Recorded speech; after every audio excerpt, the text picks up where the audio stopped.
dans le prolongement de la cérémonie de concours général avec le président de la République. C'est une tradition aujourd'hui à Fondation, une semaine après cette cérémonie solennelle, d'organiser, de magnifier en fait le succès de ces jeunes qui ont brillé par leur persévérance, leur constance, leur travail fourni. Comme l'un d'eux disait, c'est constance, hygiène et entourage.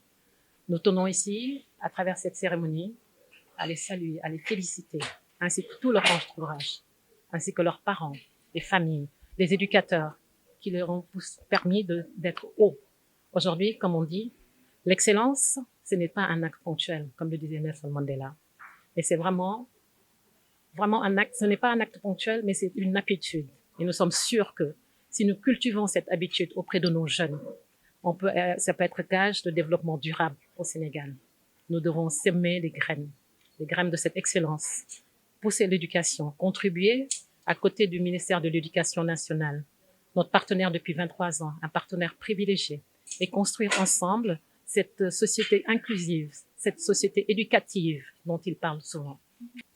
Ce que nous avons octroyé, c'est vraiment des bourses scolaires. Des bourses scolaires, c'est une bourse de 1 million de francs qui a été octroyée aux meilleurs élèves des classes de première. Une bourse de 1 million de francs qui a été octroyée aux meilleurs élèves des classes de terminale. Et une bourse scolaire de 500 000 francs octroyée aux 20 premiers prix dans différentes matières. Et aussi, on a offert une connexion de 30 gigas pendant 2 mois et 3000 SMS gratuits à tous les bacheliers qui ont eu une mention très bien et à tous les lauréats. Donc vraiment, pour les féliciter, pour les encourager. Vous savez, Pape Matar Gombaye, tout le monde l'a vu. C'est un exemple de résilience, de persévérance, de courage. Et c'est pour ça qu'on l'a appelé lauréat coup de cœur. Il a touché profondément mon cœur. C'est un exemple à donner. Il nous donne un exemple de persévérance, de résilience et à toute la jeunesse. Donc, on avait vraiment tenu à l'honorer, à magnifier ce courage, cette persévérance. Il servira de modèle, j'espère, à toute la jeunesse pour leur dire que la réussite est au bout de l'effort.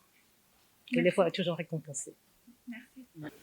Mais la Sonatel, par sa fondation, prolonge de fort belle manière la cérémonie d'il y a une semaine, au cours de laquelle le chef de l'État a honoré les plus brillants de nos élèves, lauréats du concours général.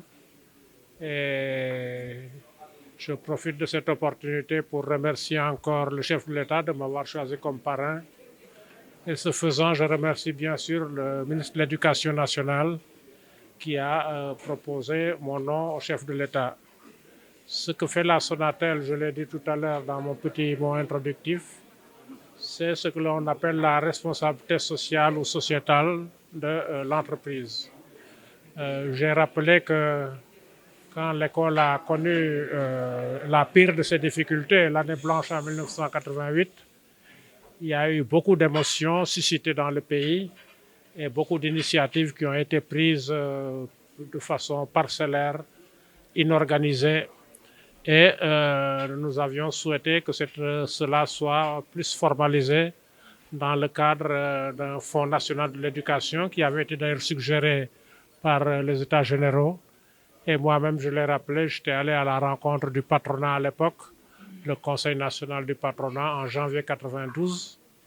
Et je suis heureux que la Sonatel ait répondu de façon positive depuis quelques années à cette initiative de l'État, que l'éducation soit portée par l'ensemble de la société.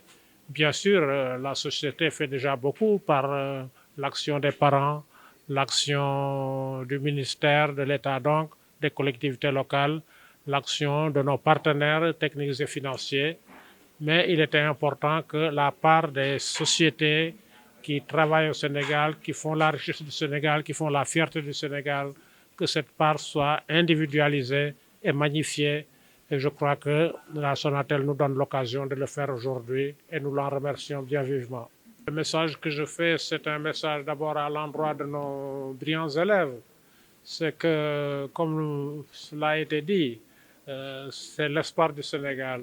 Le chef de l'État a dit que le Sénégal ne se construira pas il se construira par nous, par nos éléments les plus brillants.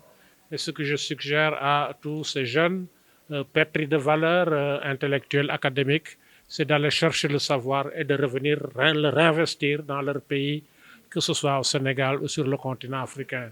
Ce que je demanderai aussi aux familles, c'est de continuer à croire en la valeur de l'école comme ascenseur social par excellence.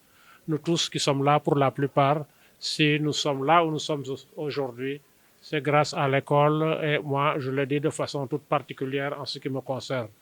Enfin, je voudrais inviter le secteur privé à suivre l'exemple de la Sonatel, à suivre l'exemple de la Fondation et par des actions qu'elles auront choisies, l'État n'impose rien, la société n'impose rien, mais ce sont ces sociétés qui peuvent identifier les secteurs et les actions qu'elles veulent porter. Et donc, je remercie la Sonatel, elle a donné un exemple à l'ensemble du secteur privé.